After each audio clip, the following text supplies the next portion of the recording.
Buenos días a todos los presentes, sean bienvenidos al conversatorio Derecho del Cambio Climático, nuevas perspectivas críticas al derecho ambiental actual. Conscientes de que existe la necesidad imperativa de profundizar en estudios sobre el fenómeno del cambio climático en su dimensión jurídica, social y económica, es por tanto crucial que la academia aporte con herramientas y soluciones adecuadas a las necesidades en un contexto global condicionado por particularidades de cada región de la Tierra. En este contexto ya existen referentes de Latinoamérica sobre su estudio interdisciplinario. Los departamentos de estudios jurídicos y de derecho de la Universidad de Buenos Aires, UBA, y la Universidad Autónoma de México, UNAM, disponen de una cátedra que permite al estudiante adentrarse a un problema tangible, apremiante, como es el cambio climático. 1. Apertura a cargo del doctor Efraín Guerrero Salgado, subdecano de la Facultad de Jurisprudencia de la UCI. Corre. Muy buen día con todos y con todas. Gracias por estar acá. Siempre es interesante y les agradezco también a los expositores, a Luisa, a Ramiro y Lu, por participar en este evento. Yo creo que hay que empezar primero con una cosa importante. Bienvenidos al Antropoceno. Y eso creo que eso es una cosa importante que tenemos que empezar a actuar desde acá. A pesar de que hay varias voces en contra y elementos negacionistas que proponen la idea de que el cambio climático es parte de ciclos naturales que se dan en la historia y que teóricamente no es ningún problema y que va a ser parte de la adaptabilidad de la especie, creo que podemos demostrar que nosotros como especie dominante dentro del planeta tenemos una fuerte responsabilidad sobre la situación que sucede en el ambiente y sobre las consecuencias que tiene eso a nivel del sistema ambiental.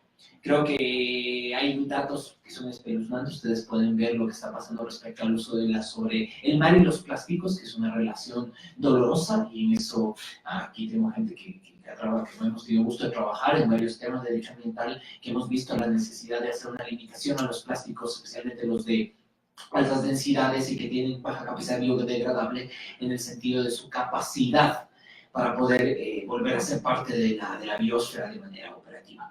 Tal razón, tenemos varios retos como derecho, principalmente. Uno de los principales peligros que tiene la jurisprudencia es la petrificación, la capacidad de que el sistema jurídico no se adapte a la realidad que tenemos alrededor y que se vuelve inútil frente a las necesidades que tenemos. Frente a esto, existe una fuerte tendencia, especialmente en el derecho que yo llamo derecho del sur, un derecho desde Latinoamérica, de la necesidad de pensar al derecho en términos de proteger, buscar medidas para proteger bienes jurídicos dentro del derecho ambiental. Hay sentencias, por ejemplo, la Corte Constitucional Colombiana ya ha hablado de los ríos como sujetos de derechos humanos y les ha dado ciertos derechos en una circunstancia determinada. Tenemos el famoso caso argentino del orangután, orangután, que se hizo un el primer habeas corpus para un ser vivo no humano. Tenemos nuestra propia constitución que plantea la naturaleza como un sujeto de derechos. Pero estos alcances tienen que ser pensados con estas nuevas necesidades del cambio climático. El cambio climático va a generar movimientos importantes, y ya los genera, movimientos importantes de seres humanos alrededor del mundo, migraciones provocadas por el cambio climático. Por ejemplo, vean el caso de Siria. Hay que leer, por ejemplo, la guerra siria en términos de la sequía, el monopolio de las tierras cultivables y el acceso al agua en estas zonas los años antes del inicio de la guerra. Eso es un factor ambiental que es poco conocido, pero que es parte integrante del conflicto sirio. Hay que tener en cuenta también situaciones que cambian el equilibrio del sistema, por ejemplo, el monocultivo, por ejemplo, el aprovechamiento de biocombustibles, que ustedes conocen que por un lado es fantástico en términos de utilizar no fuentes de carbón, pero por otro lado tenemos las complicaciones que genera un solo cultivo en tierras de que dependen su biosfera de una alta complejidad biológica. En eso el derecho tiene que empezar a tener alcances críticos, y frente a esta situación creo que como universidad tenemos la responsabilidad de empezar a hablar de estos alcances críticos al derecho, de poder empezar a deconstruir el derecho en torno a estas nuevas necesidades para evitar, como les decía, este fenómeno de la petrificación normativa. En tal razón, con Melissa, con Ramiro y con Lu, de hecho a mí me da mucho gusto que Lu esté aquí, porque en primer lugar yo tuve el gusto de ser un lector, no lector de su tesis de pregrado, en el sentido de que eso comencé con confesarle a Ramiro, ya en este momento ya entramos en gastos, de que yo fui un lector fantasma de la tesis antes de que tú llegara a tus manos siempre. Yo leía todos los capítulos y revisaba toda la forma antes de que la luz llegara. llegar a tus manos. Bueno, porque es una tesis bien interesante que pueden revisarla, de hecho con un premio internacional hace un par de semanas, porque es una investigación sobre las consecuencias de la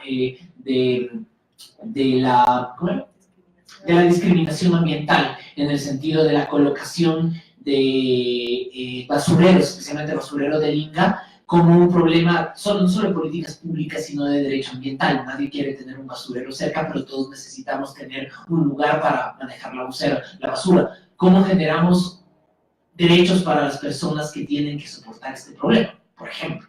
Estos son estos nuevos problemas del derecho que estamos dándonos cuenta que son necesarios de empezar a tratar. Y vale la pena que estos encuentros nos ayuden a poder tratar estos temas. Entonces, quisiera dos cosas. Uno, desde que haya inaugurado el evento, agradecerles mucho que se den su tiempo para hablar de estos temas críticos para la humanidad entera. Y en segundo lugar, disculparme que tengo que salir corriendo. El hecho de ser subdecano de una facultad a veces implica actividades de la micropolítica, de esa política de los quereres, en otras palabras, de gestionar un problema de una persona a la vez. Y a veces los problemas del derecho ambiental se deben entender así, arreglar los problemas de una persona a la vez. Muchísimas gracias y buen día.